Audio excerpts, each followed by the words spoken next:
ओम नमो भगवते वासुदेवाय। श्रीमद् भागवत महापुराण तृतीय स्कंध षोडश अध्याय।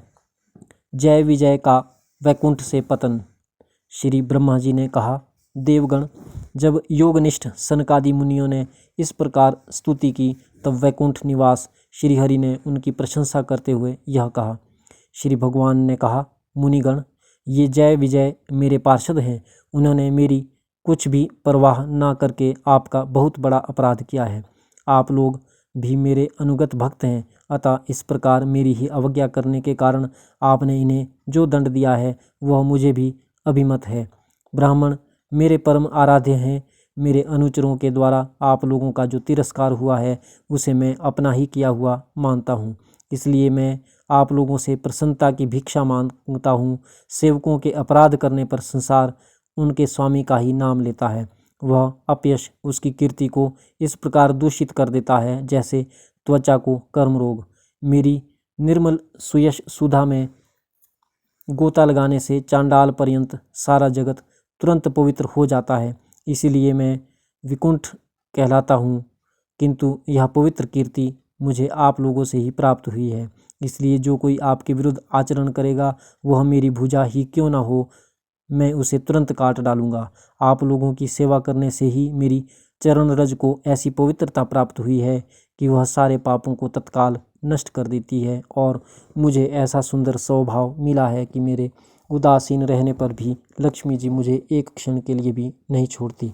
यद्यपि इन्हीं के लेश मात्र कृपा कटाक्ष के लिए अन्य ब्रह्मादि देवता नाना प्रकार के नियमों एवं व्रतों का पालन करते हैं, जो अपने संपूर्ण कर्म फल मुझे अर्पण कर सदा संतुष्ट रहते हैं। वे निष्काम ब्राह्मण ग्रास ग्रास पर तृप्त होते हुए घी से तरह तरह के पकवानों का जब भोजन करते हैं तब उनके मुख से मैं जैसा तृप्त होता हूँ वैसा यज्ञ में अग्नि रूप मुख से यजमान की दी हुई आहुतियों को ग्रहण करके नहीं होता। योग माया का अखंड और असीम ऐश्वर्य मेरे अधीन है तथा मेरी चरणोदक रूपिणी गंगा जी चंद्रमा को मस्तक पर धारण करने वाले भगवान शंकर के सहित समस्त लोकों को पवित्र करती है। ऐसा परम पवित्र एवं परमेश्वर होकर भी मैं जिनकी पवित्र चरण रज को अपने मुकुट पर धारण करता हूँ, उन ब्राह्मणों के कर्म को कौन नहीं सहन करेगा। ब्राह्मण, दूध देने वाली गौएं और अनाथ प्राणी ये मेरे ही शरीर हैं। पापों के द्वारा विवेक दृष्टि नष्ट हो जाने के कारण जो लोग इन्हें मुझसे भिन्न समझते हैं उन्हें मेरे द्वारा नियुक्त यमराज के गृध्र जैसे दूत, जो सर्प के समान क्रोधी हैं, अत्यंत क्रोधित होकर अपनी चोंचों से नोचते हैं। ब्राह्मण तिरस्कार पूर्वक कटु भाषण भी करें तो भी जो उसमें मेरी भावना मुख कमल से उसका आदर करते हैं, तथा जैसे रूठे हुए पिता को पुत्र और आप लोगों को मैं मानता हूँ, उसी प्रकार जो प्रेम पूर्ण वचनों से प्रार्थना करते हुए उन्हें शांत करते हैं, वे मुझे अपने वश में कर लेते हैं। मेरे इन सेवकों ने मेरा अभिप्राय ना समझकर ही आप लोगों का अपमान किया है।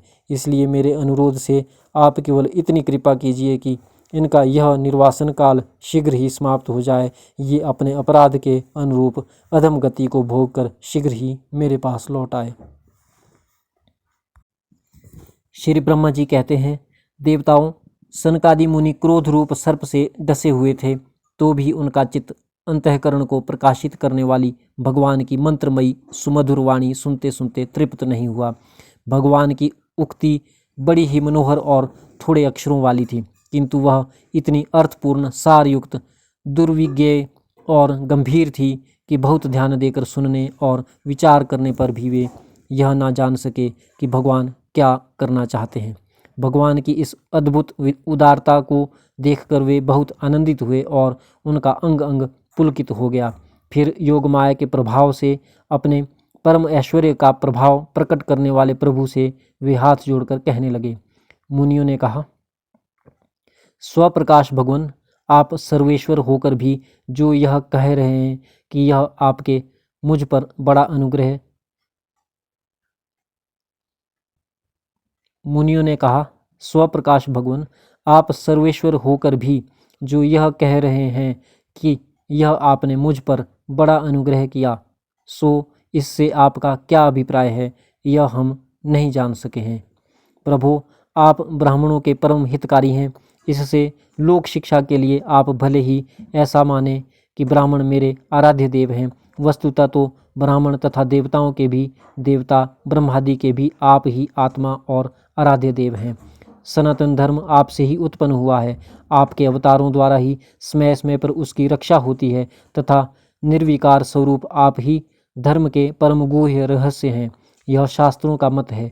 आपकी कृपा से निवृत्ति परायण योगीजन सहज में ही मृत्यु रूप संसार सागर से पार हो जाते हैं। फिर भला दूसरा कोई आप पर क्या कृपा कर सकता है। भगवान दूसरे अर्थार्थी जन जिनकी चरण रज सर्वदा अपने मस्तक पर धारण करते हैं, वे लक्ष्मी जी निरंतर आपकी सेवा में लगी रहती हैं। सो ऐसा जान पड़ता है कि भाग्यवान भक्तजन आपके चरणों पर जो नूतन तुलसी की मालाएं अर्पण करते हैं, उन पर गुंजार करते हुए भंवरों के समान वे भी आपके पाद पद्मों को ही अपना निवास स्थान बनाना चाहती हैं।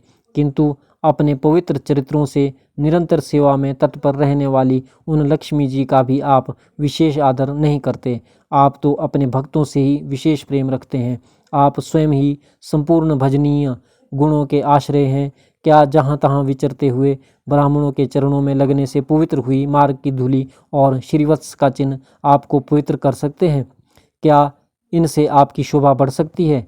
भगवान, आप साक्षात्कार धर्म स्वरूप हैं। आप सत्यादि तीनों युगों में प्रत्यक्ष रूप से विद्यमान रहते हैं तथा ब्राह्मण और देवताओं के लिए तप, शौच और दया अपने इन तीन चरणों से इस चराचर जगत की रक्षा करते हैं। अब आप अपनी शुद्ध सत्वमयी वरदायिनी मूर्ति से हमारे धर्म विरोधी रजोगुण तमोगुण को दूर कर दीजिए। देव, यह ब्राह्मण कुल आपके द्वारा अवश्य रक्षणीय है। यदि साक्षात धर्म रूप होकर भी आप सुमधुर वाणी और पूजनादि के द्वारा इस उत्तम कुल की रक्षा ना करें तो आपका निश्चित क्या हुआ कल्याण मार्ग ही नष्ट हो जाए, क्योंकि लोग तो श्रेष्ठ पुरुषों के आचरण को ही प्रमाण रूप से ग्रहण करता है। प्रभु, आप सत्वगुण की खान हैं और सभी जीवों का कल्याण करने के लिए उत्सुक हैं। इसी से आप अपनी शक्ति रूप राजा आदि के द्वारा धर्म के शत्रुओं का संहार करते हैं, क्योंकि वेद मार्ग का उच्छेद आपको अभिष्ट नहीं है। आप त्रिलोकीनाथ और जगत प्रतिपालक होकर भी ब्राह्मणों के प्रति इतने नम्र रहते हैं। इससे आपके तेज की कोई हानि नहीं होती। यह तो आपकी लीला मात्र है।